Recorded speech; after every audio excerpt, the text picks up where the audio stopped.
I got vaccinated for the people who can't. I got vaccinated because I want to be part of the solution. I love Mendocino County, and I want us to be able to live our lives again and build stronger communities. I got vaccinated because I believe in science.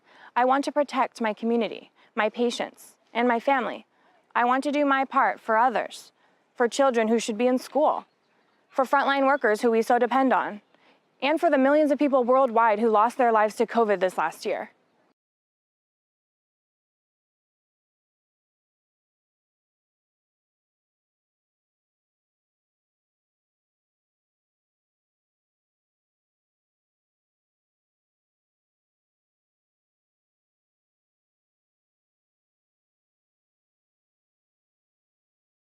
I got vaccinated because my children can't get vaccinated. Because I love my family and I love my community. To see my mom. It was her birthday coming up, and so I just wanted to be safe and protect her. To take care of my health and the health of those that I love. I felt it was the right thing to do.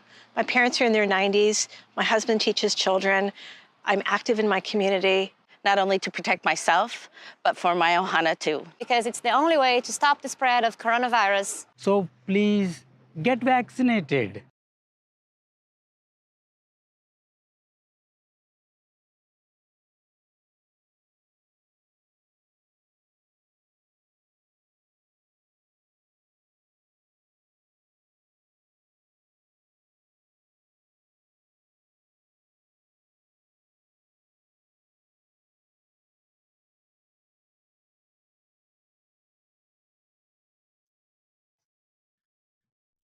Good afternoon and welcome. Thank you, Danila and Dana, for joining us this afternoon for our presentation, our bi-weekly or bi-monthly presentation for Dr. Coren as our COVID update. My name is Maya Stewart. I will be assisting with facilitation this afternoon. And you probably know Dr. Coren. It's Dr. Andrew Coren, our public health officer. Today, we will be using the same structure that we have in the past. Dr. Coren will provide his update, and we'll take questions from the local media, and then any questions that we have from Facebook or YouTube videos. Additionally, today, we will not be having ASL sign language translation, but we are trying out our new closed captioning option on, I think, both YouTube and Facebook. So please visit that if you have those needs. Dr. Coren, please go ahead. Thank you. Well, thank you. So we're nearing the end of February, and we can clearly see a great fall from the Omicron surge in the state, as well as in Mendocino County. We've learned a lot, and much more is coming. One thing we have learned is humility in the face of this pandemic and respect for what it takes to cope with it. But the question remains, so what's next? How do we prepare for a next surge, the next variant, another pandemic? So I'm going to give some early previews about how our public health officials in the state are looking at this, but that'll be after at the end of this presentation. So going through the data, our case rates have dropped to 27 per 100,000 per day. Can you see this, the chart, the graphic that we have? Yeah. Okay, so next slide, please. Next slide. That's it. Okay, so you can see on the right, this is an epidemiologic curve. So each of these lines represents a day, and it goes all the way back to the beginning, the near beginning of the pandemic in June of 2020. You can see that our current Omicron surge was higher than any of the other surges that the county or the state has faced, and that it's coming down very, very rapidly. We're not quite there yet, but we're getting very close to our pre-Omicron and even our pre-Delta surge ranges, and that's very important. We also have, on the next slide, we're showing the test positivity, and that has come down. It says here 7.5. That was a couple of days ago, but how fast these things change. Today, when I looked, it was 8.3. So we'll go with any of those is fine. In California as a whole, the test positivity is 3.1%. And I want to go back and look at this from the point of view of CDC. So the CDC transmission rate is high for us. If we're getting more than 14 new cases per 100,000 per day, the goal for us is to be less than 14 per 100,000 per day, and that would put us in a substantial transmission range. Moderate is less than 7, low is less than 1.5, and we actually were there last spring. And I'm projecting that there may be a fall down to the range of 18 by next week. We've been seeing 30% drops almost on a every week basis for a few weeks. And so the CDC is also expecting to reevaluate its data analysis and advice so that these transmission levels may change with more emphasis on hospital burden and vaccinations and so on.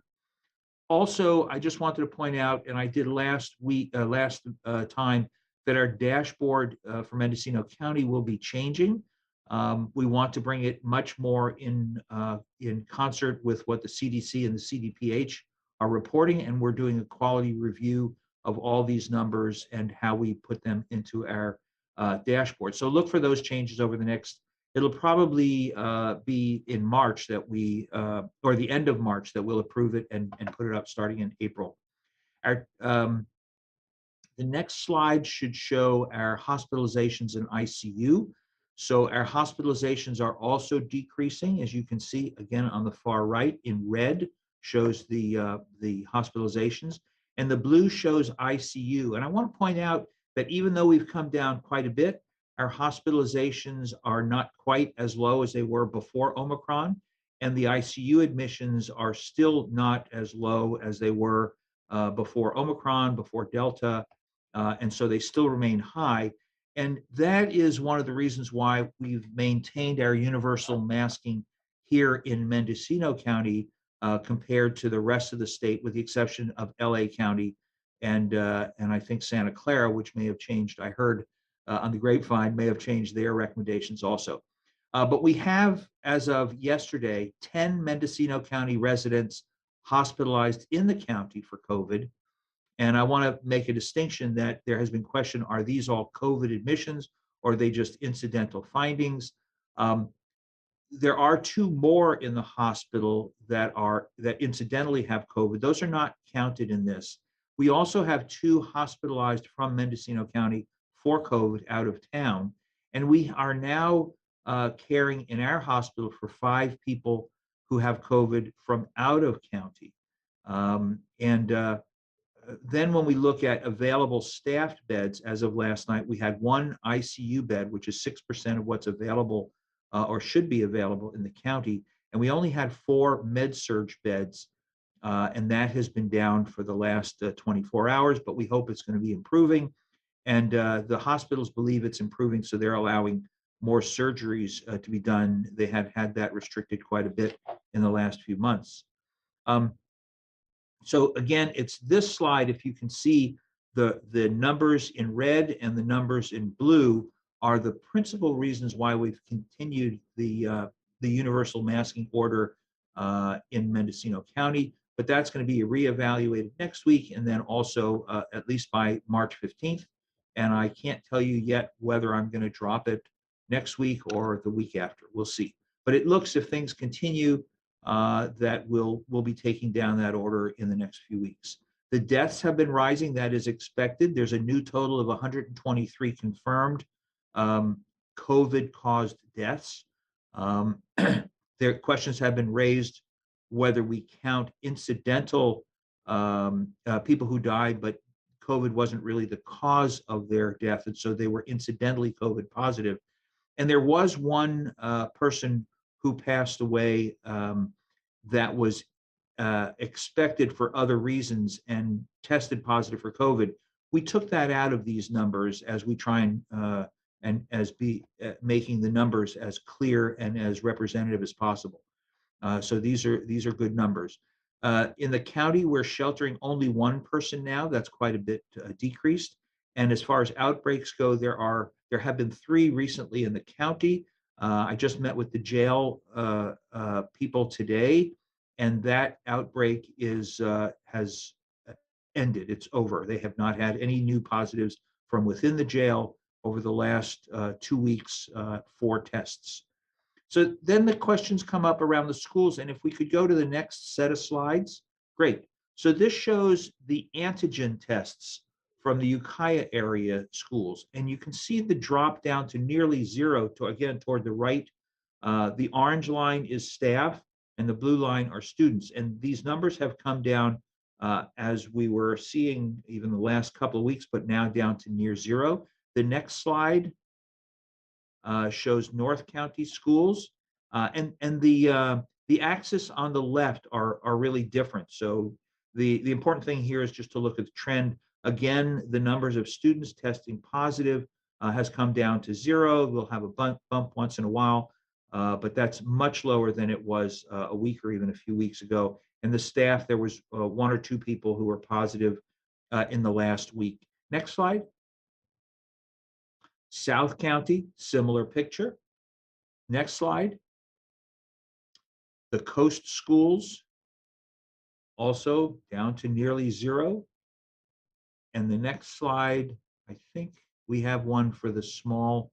No, okay. So hold off on this slide for a minute, although we're going to get into that. Anyway, the numbers of positive antigen testing, antigen tests from schools has dropped tremendously. The schools are still the safest place to be.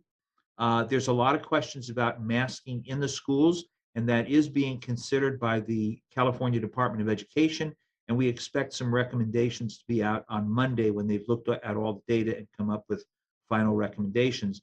And those recommendations may or may not be to take off all the masks in the school or give us some parameters when that'll be possible, and so on and so forth. But that is being looked at on Monday. So the next slide shows what I'm looking at modeling and predicting what could be happening over the next couple of months. And this shows hospitalizations. On the left side of the dotted vertical line shows the real numbers as far as the state understands them. And on the right, there's a dense blue line that is what they call the ensemble of many different predictive models. And it does show the hospitalizations will be coming down, and of course, much more clearly toward the middle and the end of the month, and the month of March. Next slide, please. And this again shows intensive care modeling.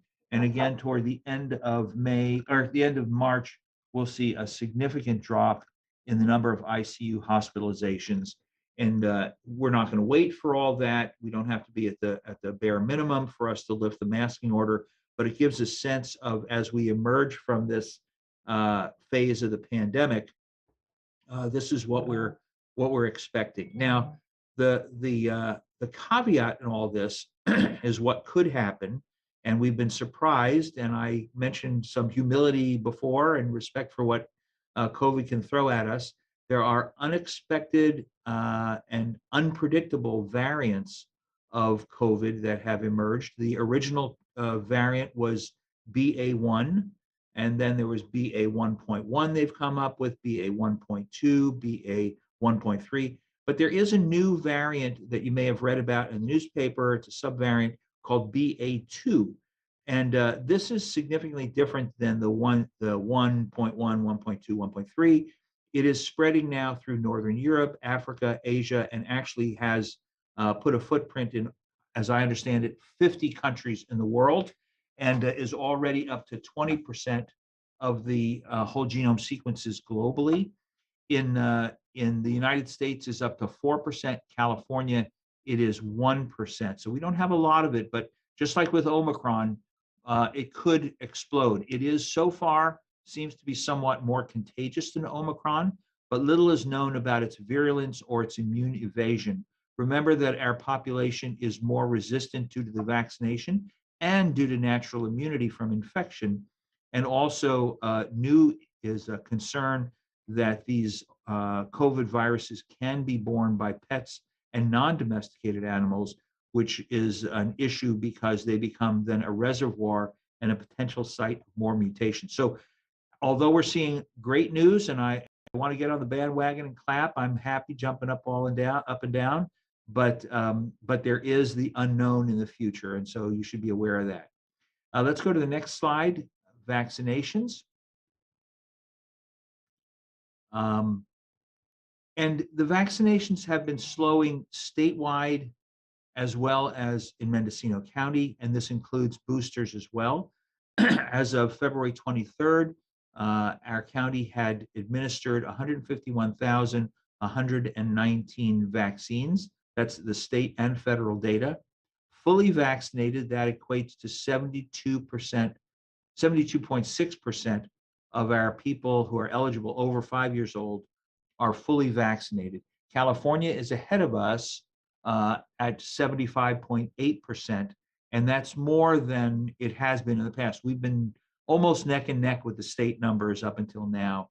When we look at that and break it down by age group, the 65 and over group in Mendocino County is 89.5% vaccinated, and that is actually better. In this presentation, the gray lines in each of the age groups is where California is, and the dark blue bands are fully vaccinated. The light blue bands are partially vaccinated. And of course, what's in white is the unvaccinated people. So you can see that in the over 65 group, we are doing better than the state. At 50 to 64, we're neck and neck with the state. And below that in age groups, we're actually not advancing as rapidly as the state is.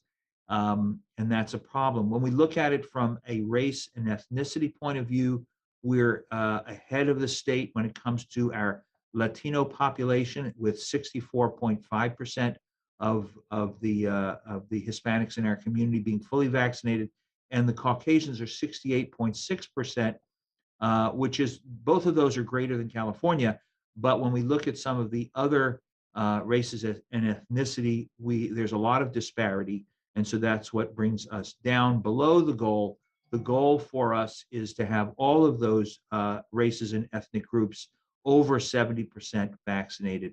And when we look at resources of different communities, our quartile 1, which is the least resourced, is better than the state, with 80.9% fully vaccinated.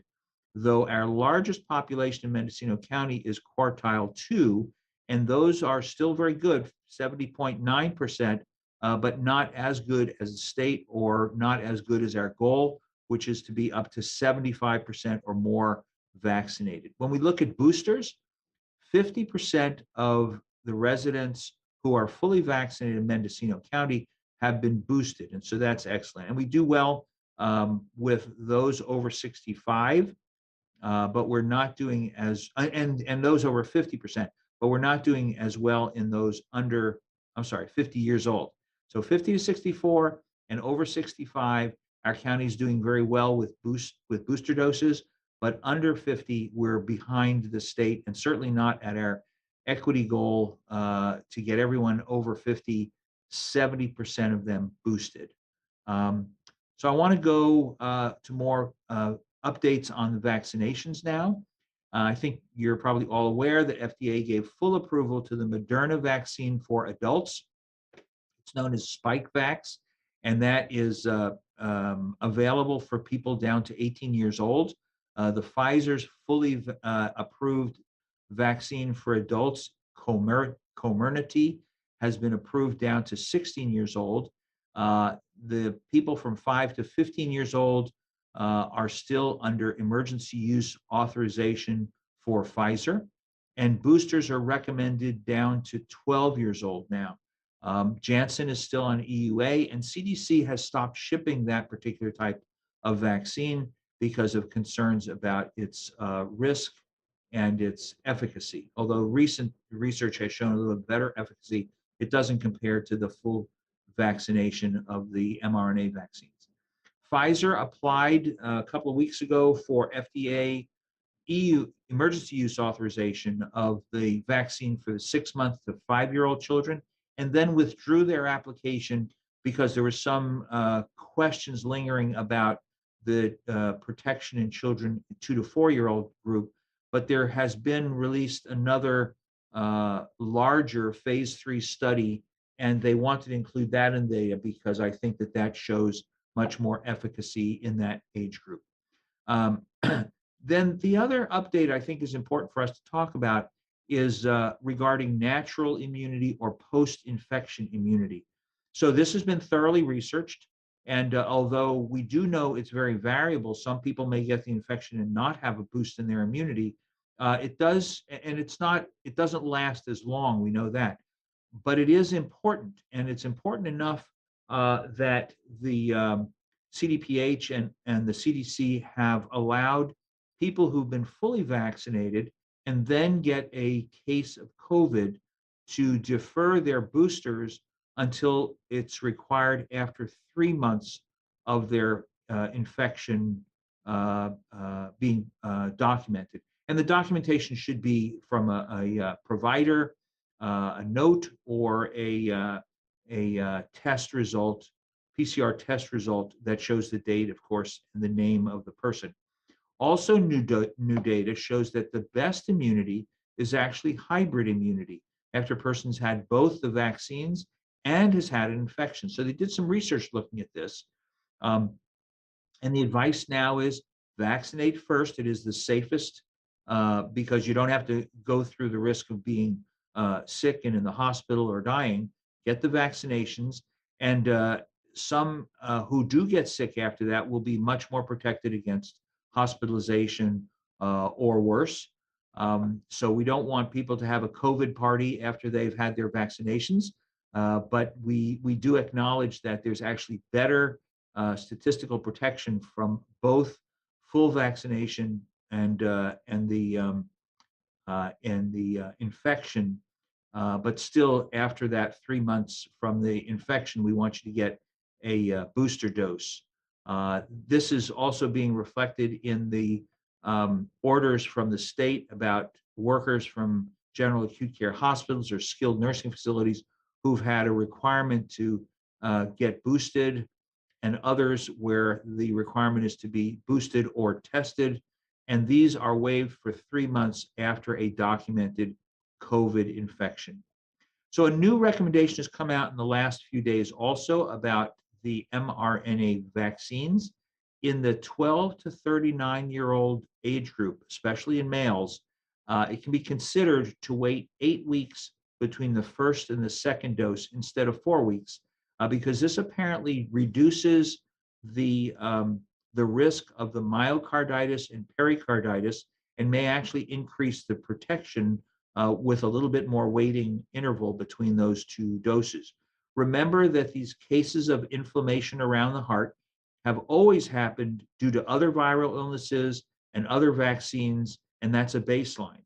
But what they did confirm is a slightly increased risk after the second dose of mRNA. And so in order to reduce that risk even more, that's why these recommendations are coming out. But it's important to remember that the risk for this inflammation and the severity is much more for the COVID infection.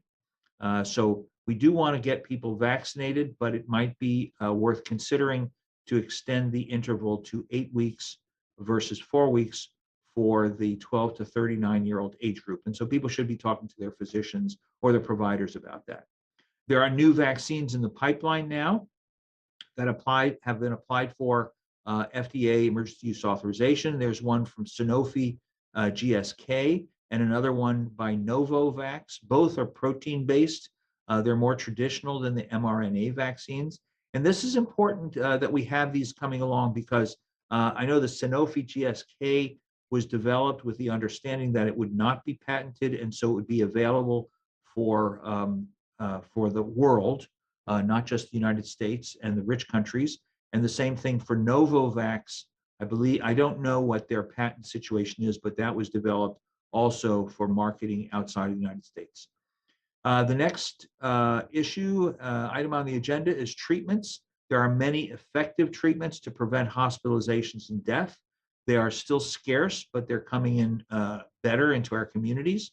We still need to prioritize for the highest risk people, unvaccinated, immune compromised, or suppressed.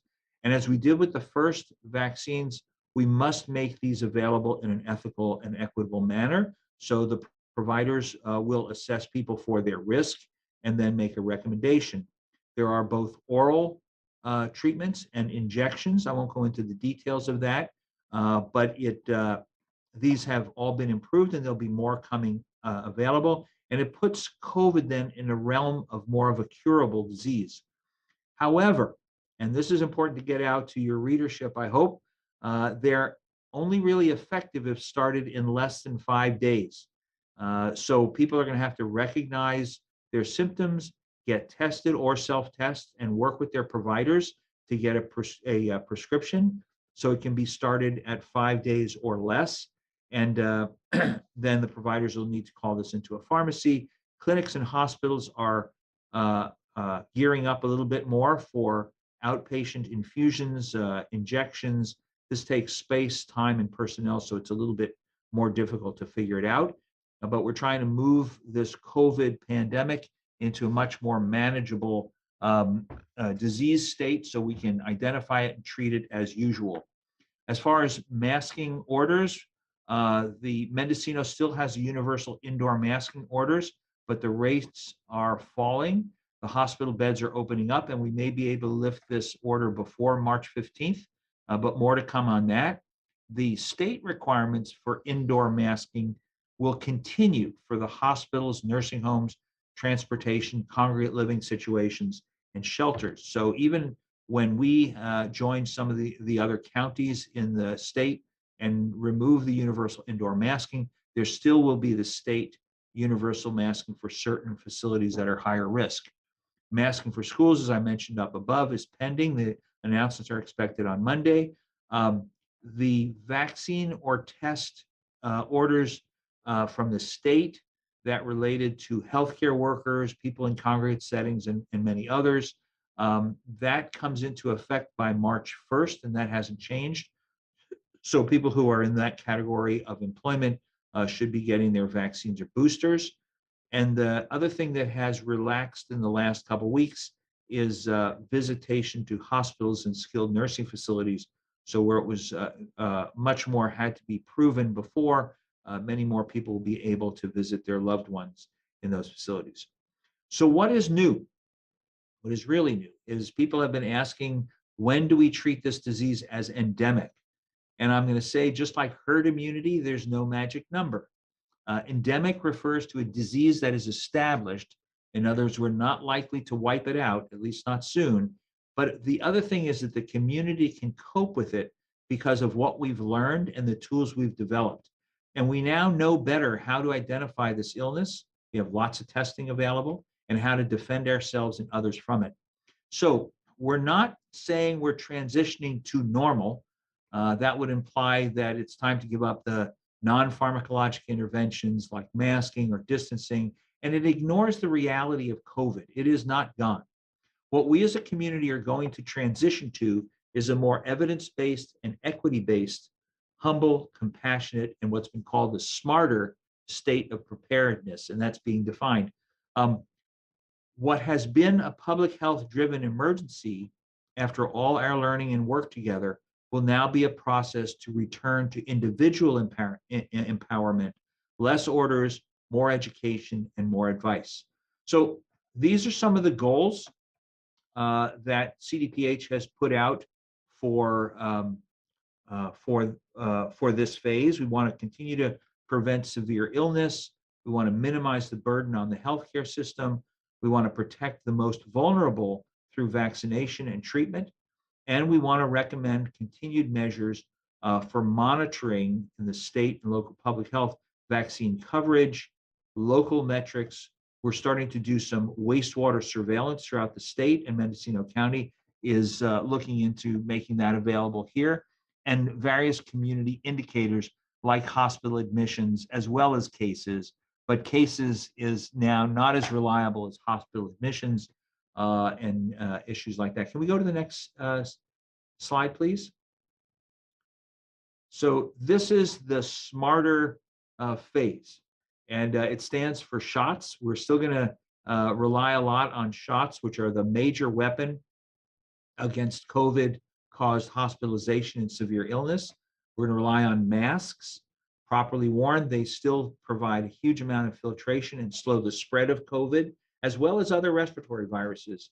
Awareness, we're going to continue to stay aware of what the risks are, the spreading, any new variants that come along, and how people should protect themselves.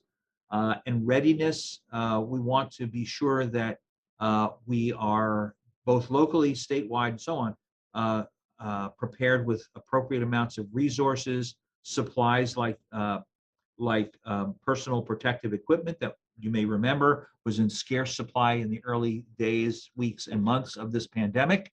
And we want to coordinate amongst ourselves. And I want to give it, you step away a little bit from this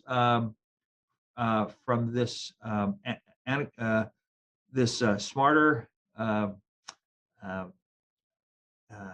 word and just give an example, for example, of readiness. So we were talking about ventilation. We all learned about eating outdoors. It's much, much safer than eating indoors. And initially, in the start of the pandemic, we really closed indoor eating. And as we learned that the restaurants could build their outdoor eating places, and people certainly in mild California weather enjoyed it, it's now it's now allowed, but it is a zoning issue. And the Board of Supervisors raised it today to me, and I fully support using the evidence we've gained throughout the past months and years to continue allowing our lodging and restaurant owners to make that option available. We also, getting back to our smarter testing, we have tests available. We have home tests, and we also have the PCR and other more involved laboratory-based tests. Education is something that is very important. We closed down the schools, and we have learned a huge amount of the benefits of the schools and the terrible problems that closing them caused. But we also know that it's important to continue our research into this disease and other diseases. And finally, in this smarter, the R stands for RX, available treatments. We don't have them all now, but we're getting there, and we're not in this smarter phase yet, but we're learning how to do it, and we're using what we know intelligently. So in summary, we're getting over this huge Omicron surge. We've learned a lot. We've built an arsenal for the next surge and even the next pandemic. The arsenal is not just pills or syringes. They may be important, but first and foremost is collective information, education, respect, and support as we make it through these tough times together. We'll have tests to discover diseases earlier, wastewater surveillance, personal testing, data processing. Health departments need to be funded more adequately to investigate new variants and new diseases that arise and focus on protecting the most vulnerable. Our providers will have better and more treatments as well as preventive vaccines, and we won't need to depend, hopefully, on orders for communities to change our behaviors to protect one another, but timely evidence-based advice that can be trusted to guide behaviors. So we'll protect ourselves, each other, and our healthcare system as a community. And that's the end of what I wanted to present. So let's open it up for questions. Thank you, Dr. Coren. Let's go ahead and start with the Mendocino Voice. Dana, do you have a question for us today? Yeah, thank you so much. I'm interested in this. I've read some of the Smarter Plan, and I'm interested in this readiness part of the plan. And I was curious, Dr. Coren, in some of the ways that Mendocino County Public Health has had to adapt or change their operations throughout this pandemic that will continue to have a long-lasting place in how public health communicates. So just a couple examples I thought of was the way that we've been addressing health disparities, increasing the use of bilingual, even multilingual communication, these kinds of things. I just, in looking, this is a very optimistic presentation, so just kind of looking towards the future. Thank you, Dana. No, you're absolutely right. it is optimistic. I think we've learned a huge amount that we didn't know, and we've employed some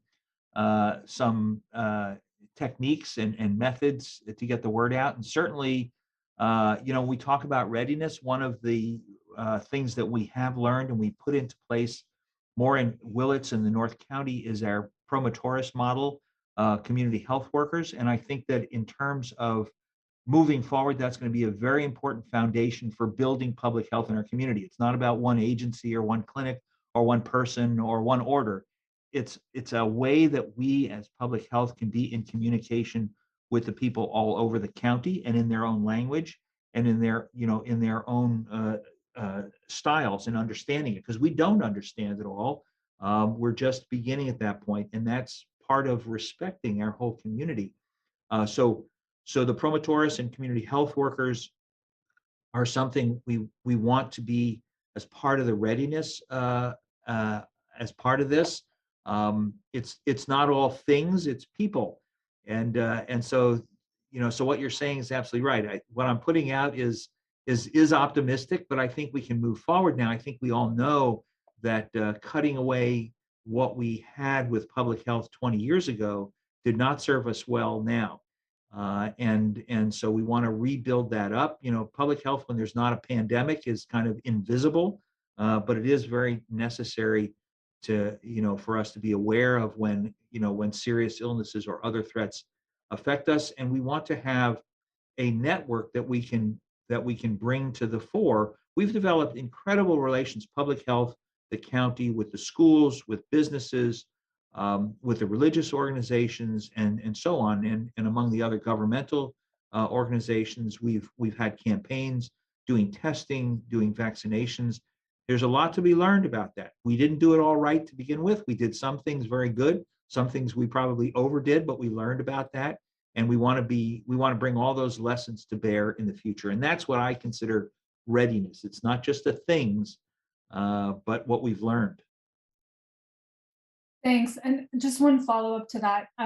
In the Smarter Plan, they talk about, I'm just very interested in the analyzing of wastewater.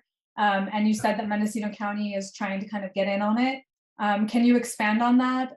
I know there's like 13 counties or 13 wastewater facilities that are participating. So are we going to around the state? Around the state, yes. Yes, that's correct. And Mendocino County, and actually none of the counties in the rural north are yet capable of doing that. What the state has done is they've selected Shasta County as a representative county from Northern California, and they'll probably help with that. It does require some money in personnel and time and some equipment, I'm sure, but it's a sample that's taken out of combined wastewater, and then it's processed to find various different parts of genetic material that match up to what we know is Omicron or other variants, or identify new variants. So it has to be processed by a lab that can do the whole genome sequencing, and it's a very specific kind of whole genome sequencing. And so we're actively looking at that and trying to coordinate with the state organizations that are doing that. There is one state program, but there is another program that might filter into the state program. And so we're looking into all of that at this point. It's an important thing for us. Thanks. All right, Danila, do you have any questions for us from Mendocino Action News? We'll let you do two since Dana got a little bit of an extra follow-up there. Let's see. Regarding, Dr. Coren, regarding housing or funding available for those in quarantine, can you give us an update on that? I know you said there was only one person being housed right now. Yeah, we in Mendocino County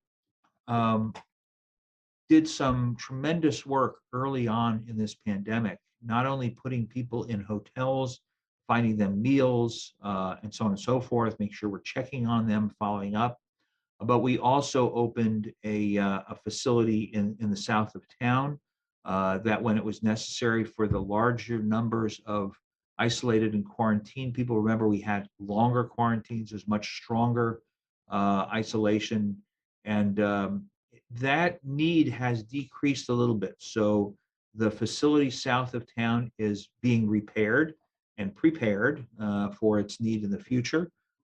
We have built or developed a facility for homeless here in Ukiah, and more of that is going to be developed as we go forward. But at this point, for people who require housing or food because they're on quarantine or isolation and cannot do it in their own homes, we're still making that available. It is available to those people who request it. And when we reach out and do our contact investigation, contact tracing, we ask people if they need it.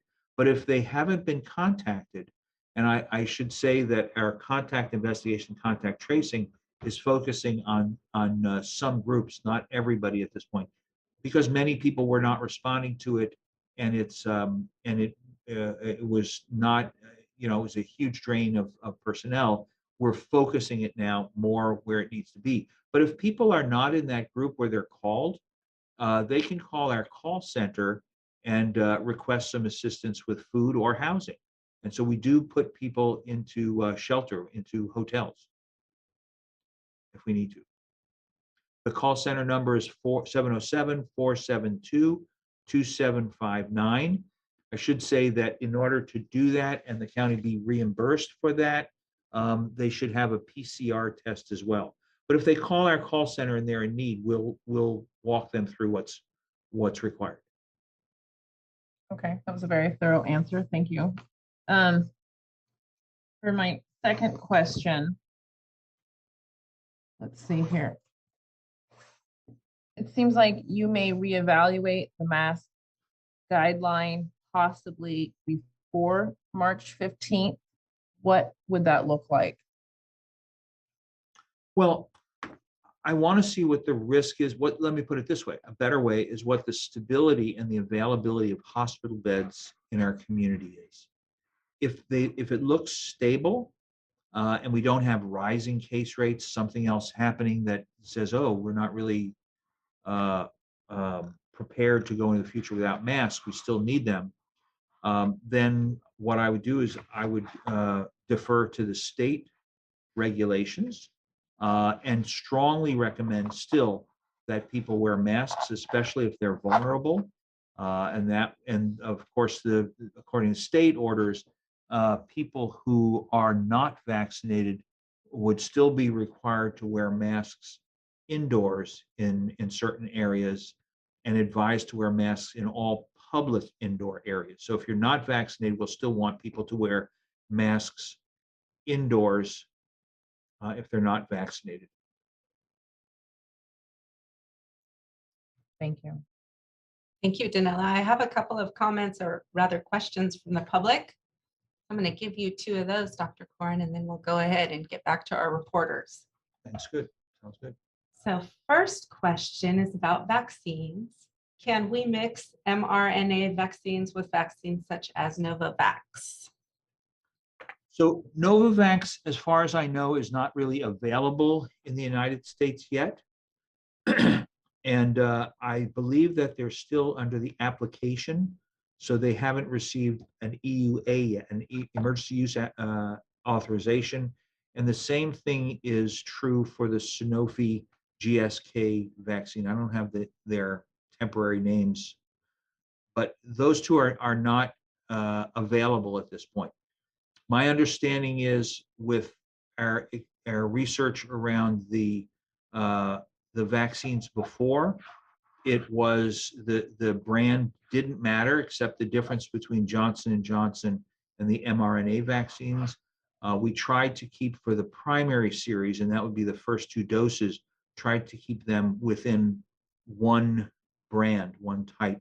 But then after that, we were able to mix them. So let's say Novavax or the Sanofi vaccine became authorized and available, then we'd have to see, there would have to be research and evidence that it worked as well as a second dose or as a follow-up third or fourth dose.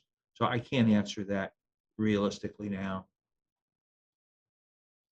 All right, thank you. And there are quite a few questions about just, I guess, clarification of masking, why our kids are still having, what's making us feel at the level of risk that we need to continue to be masked, though others are making some changes in those guidelines. Can you just give us a little bit more Sure. clarification on that? Yeah, we'll just go back. And the reason is in our county, the availability of intensive care unit beds and beds in the hospital in general is severely restricted, such that people who may have a heart attack or a stroke or appendicitis may not have a bed ready for them anywhere in our county at this point. And part of that is because we have so many people from COVID in the hospital. Those numbers are decreasing. As they decrease and we see that there's more capacity in our hospital system, I will join the rest of the counties in the state in saying, we'll go back to just the masking indoor public places for those who are unvaccinated, and in general, universal masking for those people in hospitals, skilled nursing facilities, shelters, transportation, just like the state is doing. But the main reason is because we are not at the same place as other counties in the state in terms of our ability to manage the care needed for our sickest people in the community. Thank you. Dana, it's your turn again. Do you have any other questions for Dr. Coren? Yeah, I just kind of wanted to expand on that because there has been concern over staffing strains in hospitals. And so I was just curious what public health is seeing as the cause of this strain, if it's staff are getting COVID or just burnout. And again, to go back to the readiness category, I know part of it is the Smarter Plan wants to, add 3,000 clinical staff, if in need, by a county. So I'm just kind of curious what public health is seeing as far as staffing issues right now, and maybe what we would need to be able to meet the need moving forward. Yeah, so I was talking with our hospital partners 2 days ago, and there has been a large number of people who've left the nursing profession and left working in hospitals just because they were either burned out or afraid of working in the COVID environment. And that has been going on for the last year. But in the last several months, with the overwhelming numbers of Omicron, the work has driven more people out, and there have been significant outbreaks in hospitals and nursing homes. And that meant that they didn't have housekeeping, or they didn't have dietary, or nurses were out and they were ill, and it was just hard to have those beds staffed. Well, in talking with the hospitals in the last few days, that situation has gotten much better. People have recovered from their COVID and less are becoming sick each week. So I believe it was the housekeeping department was really struggling, and now it's on better footing. Nursing seems to be better. And they were also able to close down a special unit that was for housing COVID patients recently. And so that freed up some additional staff. So the problem is not only the huge numbers of Omicron patients, but the real difficulty finding the professionals and the other staff to care for our patient load. Thank you. Mm-hmm. Danila, do you have another question for us? I think I would just like kind of a summary, if you will, Dr. Coren. You gave some information about you gave an age frame, I'm sorry, was it 18 and 39-year-old males spreading out the first and second dose for 8 weeks. Could you repeat that information? Yeah. So you remember some time back, there was a lot of concern about the mRNA vaccines causing pericarditis and myocarditis, especially in adolescent males. And that was a concern, and we actually put a hold on them for a short time. Research was done, and they said, well, you know what?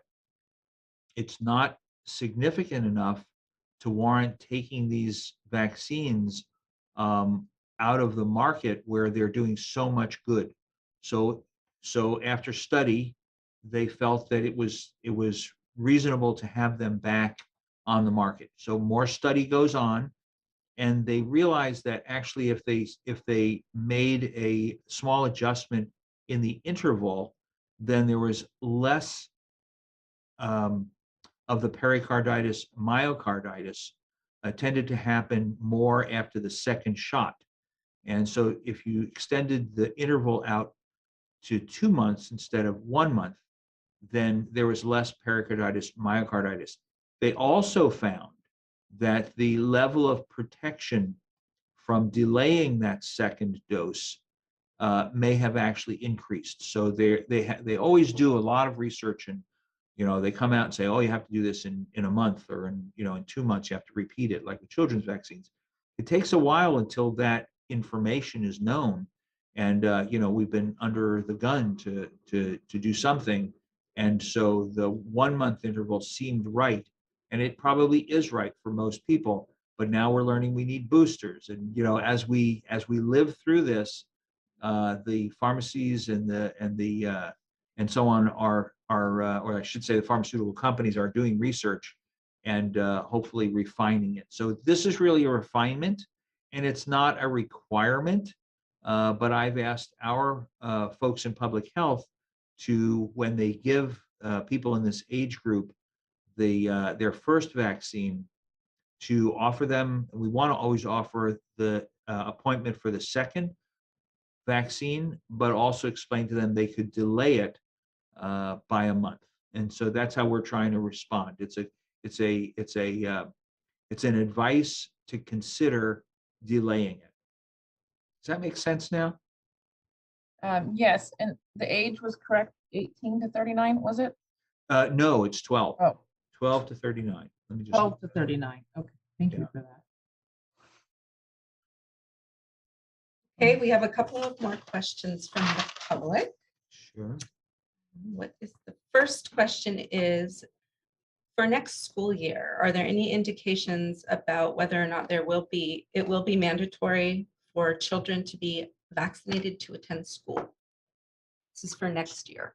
Yeah, so what the governor had said was that when these vaccinations have full authorization, like we have for the adult Moderna and Pfizer vaccines, when the childhood vaccines have full authorization, then they would want to make it mandatory like other childhood vaccines in order to enter school.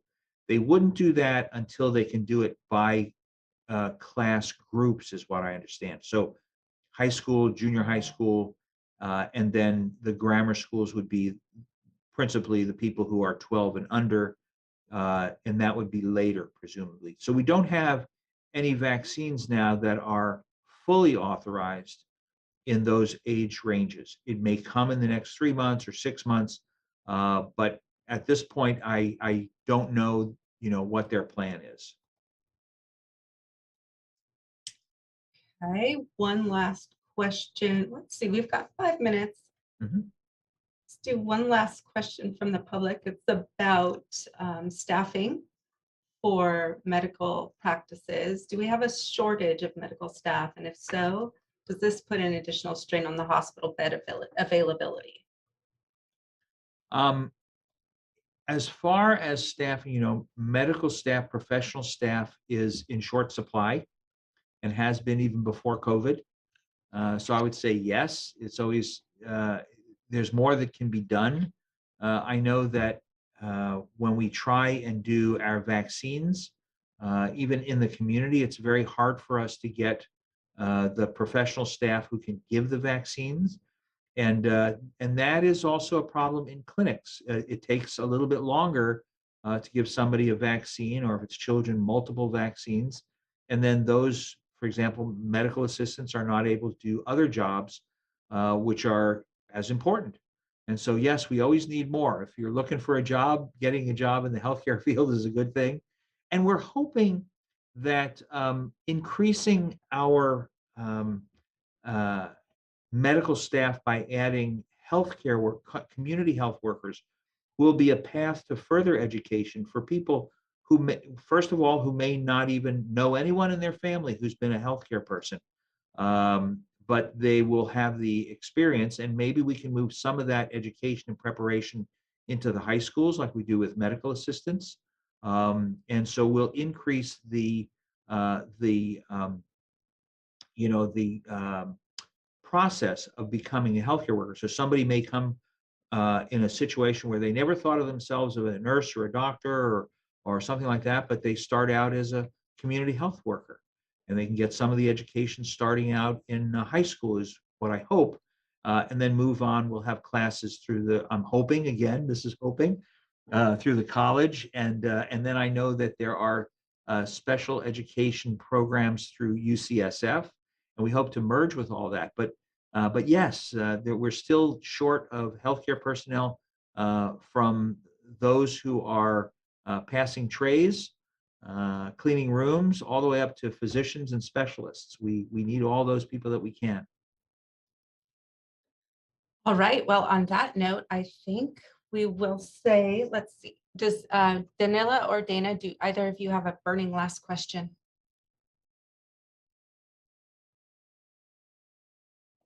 I'm okay. Thank you. Yeah, thank you. Thank you. Okay, then. Thank you both for joining us. Thank you for all of the questions and comments on both YouTube and Facebook. Please feel free to provide us input about closed captioning if you did utilize that. Dr. Coren, do you have any parting words of wisdom for us?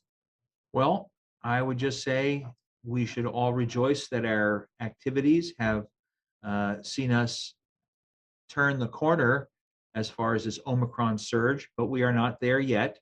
And so if you haven't gotten your vaccination, or if you're due and haven't gotten your booster, please get that. Continue your masking while we have it required. That is an excellent next protective layer for us. Don't forget to test if you do get sick and stay home. And hopefully we'll be relaxing much of what we're doing while we learn how to do other things smarter, not just more. Thank you so much. Our next media day will be in 2 weeks, correct? Yes. Okay. Same time, same locations. We'll see you in a couple weeks. Thank you. Thank you. Thank you.